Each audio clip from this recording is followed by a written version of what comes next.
Psikologi Sosial oleh Nur Hafizah 18058227 mengenai materi prejudis atau prasangka. Stereotip adalah sebuah kepercayaan atau penilaian yang timbul dari kebiasaan pemikiran masyarakat. Jika stereotip ini ada di lingkungan masyarakat, pasti akan memunculkan sebuah prasangka. Prasangka merupakan penilaian terhadap kelompok atau seorang individu yang didasarkan pada keanggotaannya. Prasangka sendiri ditunjukkan kepada individu atau kelompok yang berbeda dengannya, suka dan tidak suka pada objek yang diprasangkainya. Kondisi inilah yang akan mempengaruhi tindakan atau perilaku seseorang yang berprasangka tersebut.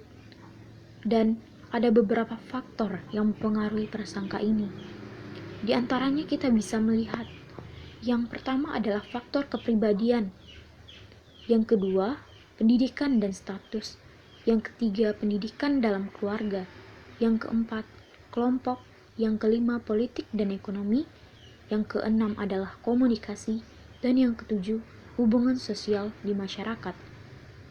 Stereotip dan prasangka ini memiliki kaitannya. Hanya saja stereotip lebih mendasar, turun-temurun, menjadi kebiasaan dalam masyarakat. Selain itu, prasangka lebih mengarah pada sifat yang negatif, seperti contoh peristiwa ini. Pada hari pertama kita bisa melihat seorang pria ini tidur di depan ruko bapak ini, lalu bapak ini mengusirnya. Dan di hari kedua hal sama pun masih terjadi, di mana seorang pria ini tidur di depan rukonya bapak ini dan merasa tidak senang bapak ini mencoleknya pakai sapu dan mengusirnya dan memarahinya. Dan bapak ini sampai menimpuknya pakai botol, saking tidak sukanya. Dan di hari ketiga hal sama masih terjadi. Sosok pria ini masih tidur di depan rukonya tanpa ada rasa takut. Dan bapak ini merasa tidak senang dan menendang seorang pria tersebut tanpa rasa bersalah. Dan di hari keempat, pria ini tidak ada. Di hari kelima hal sama masih terjadi, pria ini yang tidur depan rukonya masih tidak ada. Dan di hari keenam, bapak ini mulai merasa kehilangan si sosok pria tadi yang tidur di depan rukonya.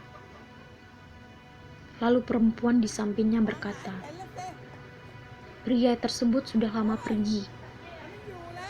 Bapak ini merasa kehilangan dan menyadari dan melihat peristiwa itu melalui CCTV. Dan dia bisa melihat kejadian-kejadian yang dilakukan pada si sosok pria tersebut. Mulai menendangnya, memarahinya, memukulnya. Tetapi pria tersebut telah membersihkan rukonya dari sampah, dari orang yang mencoret-coret dinding. Jadi di sini kita bisa melihat banyak terjadi kesalahpahaman dengan adanya sebuah prasangka ini. Prasangka ini adalah perbuatan yang tidak baik. Karena dengan adanya prasangka akan menimbulkan sebuah diskriminasi, menimbulkan permasalahan, menimbulkan konflik di antara masyarakat. Jadi untuk itu prasangka ini kita harus hilangkan. Jadi perbuatan ini tidak baik untuk kita pelihara. Dan kita bisa melihat bapak ini merasa menyesal. Jadi prasangka ini itu adalah perbuatan yang tidak baik ketika seseorang tersebut menilai berdasarkan stereotip tanpa melihat orang tersebut terlebih dahulu. Thank you for watching.